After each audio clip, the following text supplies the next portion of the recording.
నమస్తే సార్. నేను ఒకరికి అప్పుగా డబ్బు ఇచ్చానండి. ఫోన్ చేస్తే రింగ్ అవుతుంది, లిఫ్ట్ చేయట్లేదు.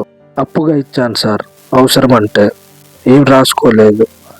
ఇప్పుడు ఏం చేయమంటారు సార్? ముందుగా ఒక విషయం గుర్తుంచుకోండి.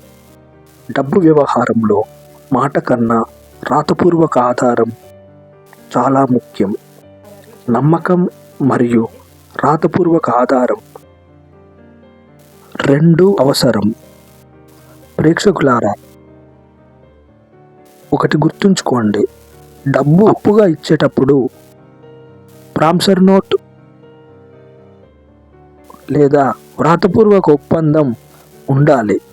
ప్రామిసరీ నోట్లో ఉండాల్సినవి గుర్తుంచుకోండి.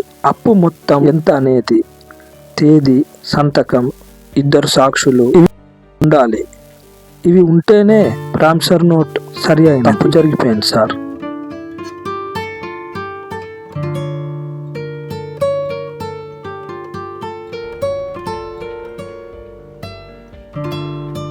ఇకపై డబ్బు వ్యవహారాల్లో నమ్మకం మాత్రమే కాదు, అవును, రాతపూర్వక ఆధారం కూడా అవసరమని అర్థమైంది సార్.